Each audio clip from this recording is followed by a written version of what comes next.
நாங்கள் ஆசிரியர்களான பணிகளை செய்கின்றோம், ஆனால் ஆசிரியர்கள் அல்ல. பாடசாலைகள் ஆசிரியர்களாக கடமையாற்றிக் கொண்டிருக்கிறோம், ஆனால் ஆசிரியர்களுக்கு வழங்கப்படுகிற சலுகைகளும் கிட்டத்தட்ட அவனுக்கு ஒரு நியமனம் கிடைக்க வேண்டுமாக இருந்தால் உண்மையிலே இலங்கையை பொறுத்தவரையில் கொடி தூக்க வேண்டும். ஒரு போட்டி பரீட்சை ஒன்று வைக்கிறாங்க. உண்மையிலே இந்த போட்டி பரீட்சை என்பது ஒரு திறமையான ஆசிரியரை கொண்டு வருவதற்கு அல்ல, ஒரு திறமையான மாணவ சமுதாயத்தை உருவாக்குவதற்கு அல்ல. அப்ப இந்த எங்களுடைய இந்த சூழ்நிலை எதிர்கால மாணவ மாணவிகளுடைய வாழ்க்கை, அதாவது கல்வியல் துறை சம்பந்தமான விடயத்தை கேள்விக்குறியாக வச்சிருக்கின்ற இதை அரசாங்கம் யோசிக்க வேண்டும். அப்போது சாதாரண தரம் படிப்பிச்சு கொண்டிருக்கிற மாணவி எங்களுடைய நிலையினை அறிஞ்சதை பிற்பாடு எங்களிடம் கேட்ட கேள்வி என்னன்னு சொல்லி சொன்னால், நாங்கள் இன்னும் படிக்க வேணுமா?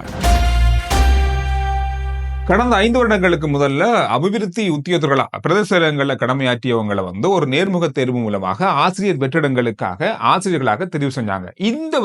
இன்றைக்கு வரைக்கும் அவர்களுக்கு நிரந்தரமான ஆசிரியர் நியமனம் வழங்கப்படல.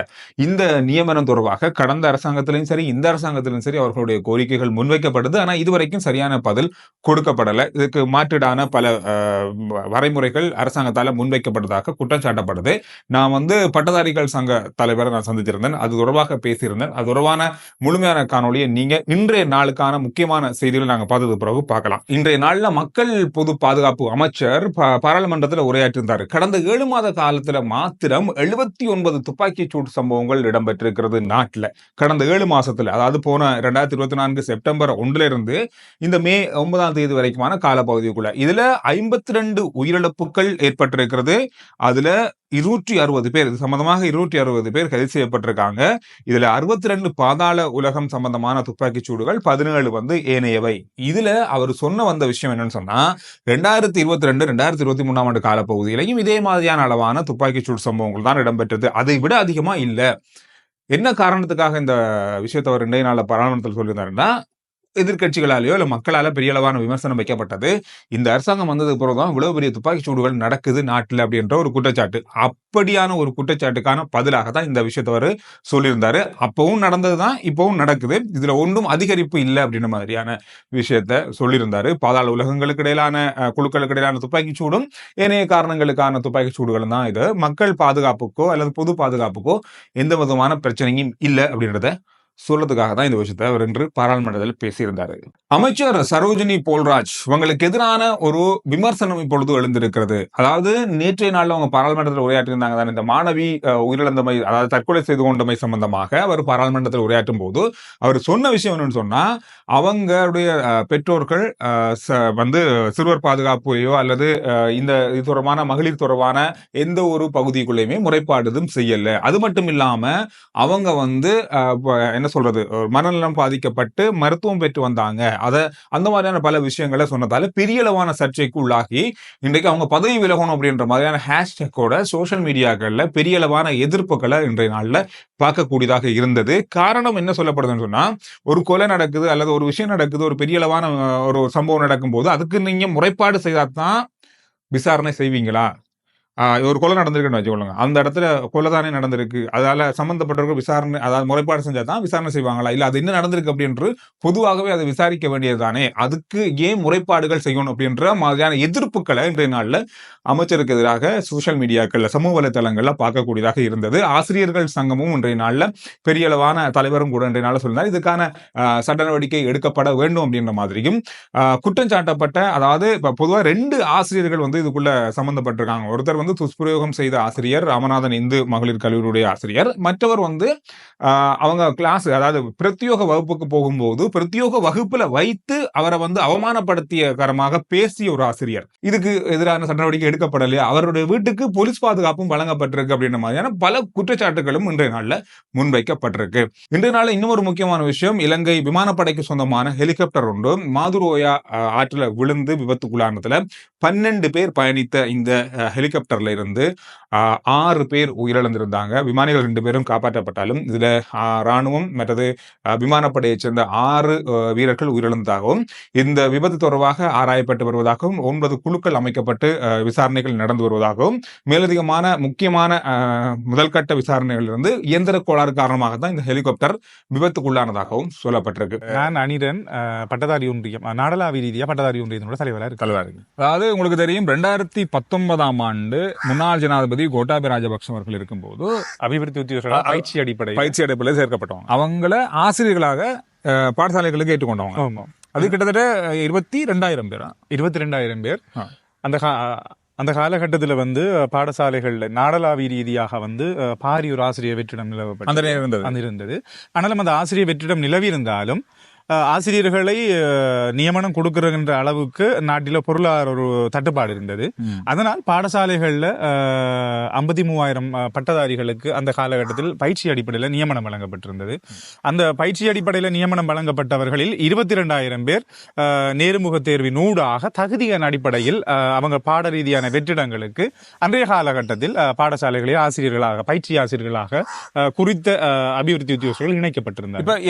இப்ப உங்களுடைய பக்கமா இந்த நியமனங்கள்ல என்ன தேவைப்பாடு இருக்கு, என்ன செய்யணும் அப்படின்ற கோரிக்கை நீங்க முன்வைக்க என்னன்னு சொல்லி சொன்னால், நாட்டில் வந்து உங்களுக்கு தெரியும் பரீட்சையை மையப்படுத்திய கல்வி தான் இருந்து கொண்டிருக்கின்றது. இருந்த போதிலும் ஆரம்ப காலங்களில் 2019ஆம் ஆண்டு 20ஆம் ஆண்டு கால பகுதிகளில் வந்து நாடளாவிய ரீதியாக பாரியூர் ஆசிரியர் வெற்றிடம் நிலவுகின்ற நேரம் எங்களை குறித்த நேர்முக தேர்வினோடும் பயிற்சியின் அடிப்படையிலையும் எங்களை ஆசிரியர்களாக பாடசாலை இணைக்கப்பட்டிருந்தார்கள். இணைக்கப்பட்டு நான் நினைக்கிறேன் இப்ப வரைக்கும் ஒரு 5 வருடங்களை கடந்து விட்டது. 5 வருடங்களையும் கடந்ததன் பிற்பாடு இலங்கையினுடைய ஆசிரியர் சேவைகள் உள்வாங்கப்பட வேண்டுமாக இருந்தால் சட்டப்பெருமான கோயில் சொல்லப்படுகின்றது, ஒரு பட்டதாரிகளை ஆசிரியர் சேவைகள் உள்வாங்க வேண்டும் என்று சொன்னாலும் அல்லது ஏனைய திணைக்களங்களில் இருக்கின்ற அபிவிருத்தி உத்தியோகர்களையும் ஆசிரியர் சேவைக்கு உள்வாங்க வேண்டுமானாலும் சட்டப்பெருமான கோயில் சொல்லக்கூடிய சில விதிமுறைகளை மையப்படுத்துகின்றார்கள், முன்வைக்கின்றார்கள். போட்டி பரீட்சை ஒன்றினூடாகத்தான் அவர்களை முன்வைக்க வேண்டும்.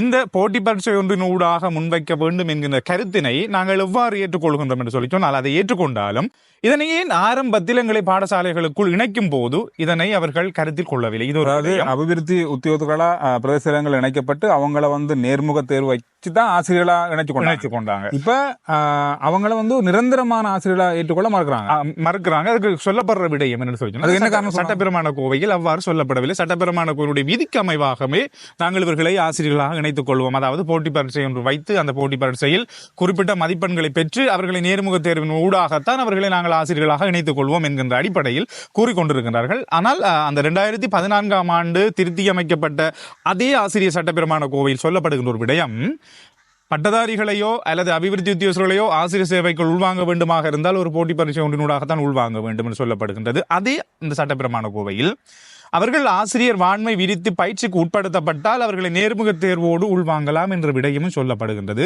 அதன் அடிப்படையில் நாங்கள் 5 வருடங்களாக வலயம் மாகாணம் சார்ந்த கல்வி பீடத்தில் இருக்கின்ற உயர் அதிகாரிகளால் பயிற்சி வழங்கப்பட்டுதான் நாங்கள் இன்று வரைக்கும் பாடசாலைகளில் அபிவிருத்தி உத்தியோகர்களாக இருந்தாலும் ஆசிரியர்களாக அதே அபிவிருத்தி உத்தியோகத்தை தான் இருக்கீங்க. ஆனா 5 வருஷமா ஆசிரியர்கள் என்ன வேலை செய்யறாங்களோ அந்த வேலையில ஒரு ஆசிரியர் பாடசாலைக்கு சென்று எப்படிப்பட்ட கடமைகளில் ஈடுபடுகின்றாரோ அதே பணிகளை தான் நாங்கள் அபிவிருத்தி உத்தியோகர்களாக இருந்து செய்து கொண்டிருக்கிறோம். அவர்களுக்கும் எங்களுக்கும் இருக்கிற சின்ன ஒரு வித்தியாசம் என்னன்னு சொல்லி சொன்னால், அவர்கள் ஆசிரியர்களாக இருந்து அவர்களுக்கு வரையறுக்கப்பட்டிருக்கின்ற அந்த சம்பளத்தை எடுத்துக்கொண்டு அவர்கள் பணியாற்றி கொண்டிருக்கின்றார்கள். ஆனால் உங்களுக்கு தெரியும், அந்த பதவி நிலைக்கு ஏற்ற வகையில் தான் சலரியினுடைய ஸ்கேல் செய்யப்பட்டிருக்கிறதும். அதே போல நாங்கள் அபிவிருத்தி உத்தியோகராக இருந்து ஆசிரியர் பணியில் ஈடுபட்டு கொண்டிருந்தாலும் நாங்கள் 2 பணிகளை பாடசாலையில் மேற்கொண்டிருக்கின்றோம். ஒன்று, காலையில் 7:30க்கு போய் ஃபிங்கர் வச்சு நாங்கள் வேலையில் இணைந்து கொள்கின்றோம். இணைந்ததன் பிற்பாடு 1:30 பிறகு பாடசாலை விட்டுவிடும். 1:30 பிறகு பாடசாலை விட்டதுக்கு பிறகு ஆசிரியர்களுடைய அவருடைய பதவிக்குரிய நேரம் 6 மணித்தியாலம்.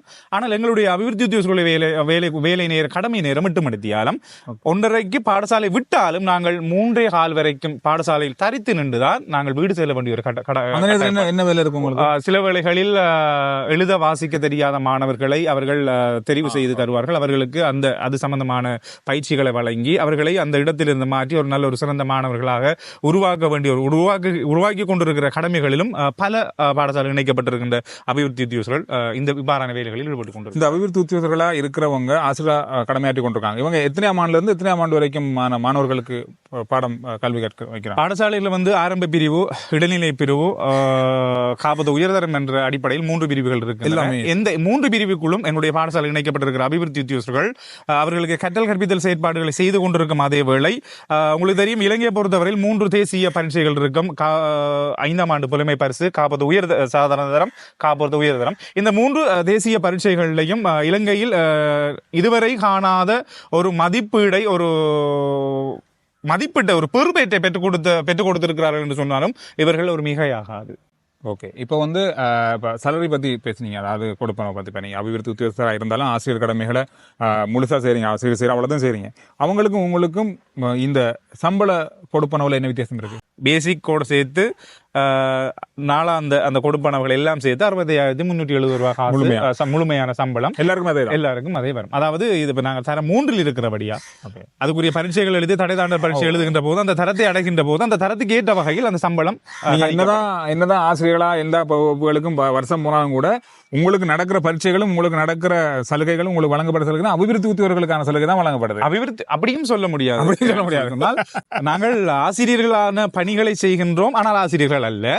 அபிவிருத்தி உத்தியோகர்களாக இருக்கின்றோம், ஆனால் அபிவிருத்தி உத்தியோகர்கள் அல்ல. அதாவது அபிவிருத்தி உத்தியோகர்களுக்கு சாதாரணமாக திணைக்களங்களில் பணியாற்றுகின்ற அபிவிருத்தி உத்தியோகர்களுக்கு வழங்கப்படுகின்ற சலுகைகள் நாங்கள் வேலை செய்கின்ற களம் பாடசாலையாக இருக்கிறபடினால் எங்களுக்கு அந்த சலுகைகள் இருக்காது. அதேவேளை பாடசாலைகள் ஆசிரியர்களாக கடமையாற்றிக் கொண்டிருக்கிறோம், ஆனால் ஆசிரியர்களுக்கு வழங்கப்படுகின்ற சலுகைகளும் கிட்டத்தட்ட ஆசிரியர்களுக்கு எவ்வளவு பேசிக் அடிப்படையான சம்பளம் வழங்கப்படுது? ஒரு 2 வருஷம் பட்டதாரி ஆசிரியர்கள் தரம் 3க்கு ஆனா பகுதி தரம் 3க்கு 1 ஆனா பகுதி இணைத்துக் கொள்ளப்படுவார்கள். அவர்கள் இணைத்துக் கொள்ளப்பட்டால் தற்போது நான் நினைக்கின்றேன் 85,000 90,000 அப்படிப்பட்ட ஒரு சம்பளத்தினை ஆரம்பத்திலிருந்து எடுப்பார்கள். இப்ப இதுக்கு அரசாங்கத்து பக்கமா இப்ப இருக்க அரசாங்கத்தை தான் என்ன சொல்லப்படுது இதனுடைய நிரந்தர நியமனம் தொடர்பாக? நான் என்ன இப்ப இருக்கிற அரசாங்கம் சம்பந்தமா கூறவாருன்னு சொல்லி சொன்னால், ஊழலை ஒழிக்கின்ற அரசாங்கமாக கருதப்படுகின்றது, நாடளாவிய ரீதியாக பேசப்படுகின்ற ஒரு விடயமாக சொல்லப்பட்டிருக்கின்றது.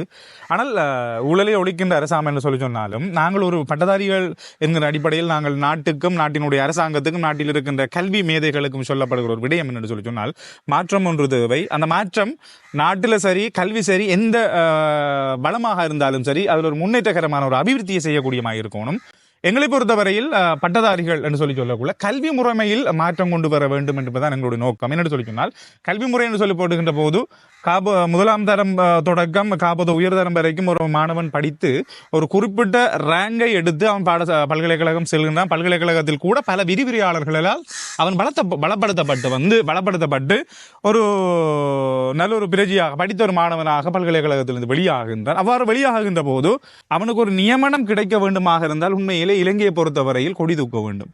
கொடி தூக்குனால் மாத்திரம்தான் ஆர்ப்பாட்டம் செஞ்சு அவனுக்கு ஏதோ ஒரு வகையில் கடந்த காலங்களில் அபிவிருத்தி உத்தியோகம் என்ற நியமனம் வழங்கப்பட்டிருந்தது. ஆனாலும் அந்த நியமனம் அவனுடைய படிப்புக்கும் அவன் கற்ற கல்விக்கும் அந்த நியமனத்துக்கும் எந்த ஒரு பொருத்தப்பாடும் இருக்காது. அப்ப இந்த ஒரு விடயம் உண்மையிலே நாடுகளை நம்ம பிற நாடுகளை ஒப்பிட்டு பார்க்கின்ற போது எமது கல்வி முறைமையை போன்று பிற நாடுகளில் இருக்காது. பிற நாடுகளில் இருக்கின்ற பொருளாதார வளர்ச்சிக்கு காரணம் அங்கு இருக்கின்ற கல்வி முறை, இலங்கையினுடைய பொருளாதார வீழ்ச்சிக்கு காரணம் இங்க இருக்கிற கல்வி முறை. என்று சொல்லி சொன்னால் இலவச கல்வி என்ற அடிப்படையில் உண்மையில் ஒரு நல்ல ஒரு விடயத்தை செய்திருந்தாலும் அந்த இலவச கல்வியினூடாக நாட்டுக்கு எப்படிப்பட்ட வருமானம் வருகின்றது, நாட்டுக்கு அதனால ஏதேனும் நாட்டினுடைய பொருளாதாரத்தில் ஏதும் வளர்ச்சிக்கு ஏதும் மாற்றம் ஏற்படுத்தப்படுதா? ஒன்றும் இல்லை. அப்படி பார்க்கிற நேரம் ஏன்னு சொல்லி சொன்னால் படிக்கிற கல்வி முறை வேற, அந்த படிக்கிற கல்வி முறைக்கு ஏற்ற வகையில் இவர்களுக்கு வழங்கப்படுற நியமனம் வேற. அந்த நியமனத்தினால் உண்மையிலே நாட்டில் ஒரு அந்த நியமனம் காரணமாக நாட்டில் ஒரு பொருளாதார வீழ்ச்சி தான் காணப்படுமே தவிர எந்த ஒரு வளர்ச்சியும் காணப்படாது. ஏன்னு சொல்லி சொன்னால் அதுக்காக வகுக்கப்பட்டிருக்கின்ற சட்ட திட்டங்கள் அப்படி. இப்போ ஒரு பட்டதாரி ஒரு போட்டி பரீட்சை ஒன்று வைக்கிறாங்க. உண்மையிலே இந்த போட்டி பரீட்சை என்பது ஒரு திறமையான ஆசிரியரை கொண்டு வருவதற்கு அல்ல, ஒரு திறமையான மாணவ சமுதாயத்தை உருவாக்குவதற்கு அல்ல.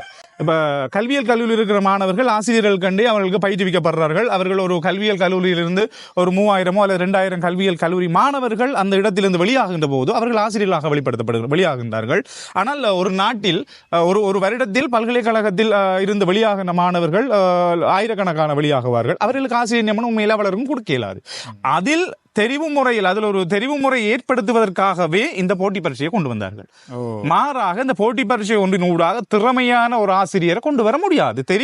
தெரிவினை இலகுபடுத்துவதற்காக மாத்திரம்தான் அந்த போட்டி பரீட்சையை கொண்டு வந்தார். ஆனா இங்க பாடசாலை இணைக்கப்பட்டிருக்கின்ற அபிவிருத்தி உத்தியோகர்கள் ஏற்கனவே ஒரு திசைமுகப்படுத்தப்பட்ட நேர்முக தேர்வின் ஊடாக தெரிவு முறைக்குள் உட்படுத்தப்பட்டு தெரிவாகிவிட்டார்கள். அவர்களுடைய பயிற்சியும் வழங்கப்பட்டு தெரிவு முறையினை மேற்படுத்தப்பட்டு ஏற்கனவே தெரிவாகிவிட்டார்கள். இப்படி தெரிவாகி 5 வருட பயிற்சிக்குட்பட்டவர்களுக்கு மீண்டும் போட்டி பரீட்சை என்கின்ற போது ஒரு பட்டதாரிகளாக இருந்து நாங்கள் அதனை ஏற்க முடியாத ஒரு கட்டாயப்பாட்டுக்கு தள்ளப்பட்டிருக்கிறோம். இதனை கடந்த அரசாங்கமும் சரி, தற்போதைய அரசாங்கமும் சரி, இனி வருகின்ற அரசாங்கமும் சரி இதனை உணர வேண்டும். நாட்டினுடைய இருக்கின்ற கல்வி முறை இதனால் எதிர்காலத்தில் இருக்கின்ற மாணவர்கள் எப்படிப்பட்ட சவால்களை எதிர்நோக்கிறார். உதாரணமாக நடைமுறையில் நடந்த ஒரு பிரச்சனை உண்டு.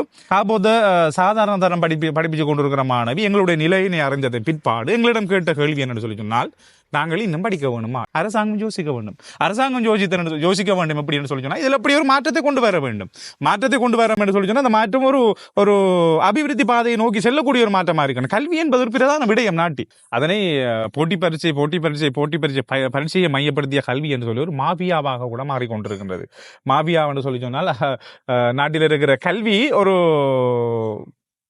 விற்பனையாக அதனை வைத்துக்கொண்டு வருமானம் ஈட்டுகின்ற ஒரு விடயமாகவும் நாட்டிலே மாறிக்கொண்டிருக்கு. எனவே பாடசாலை இணைக்கப்பட்டிருக்கின்ற 5 வருடமாக ஆசிரியர் பணியில் ஆற்றிக் கொண்டிருக்கின்ற அபிவிருத்தி உத்தியோகர்களுடைய ஆசிரியர் நியமனத்தினை தற்போதைய அரசாங்கம் உறுதிப்படுத்த வேண்டும் என்பதுதான் எங்களுடைய தற்போதைய இந்த பேட்டியிலே நாங்கள் கொடுக்கின்ற எங்களுடைய முன்வைக்கின்ற கோரிக்கையாக இருக்கு.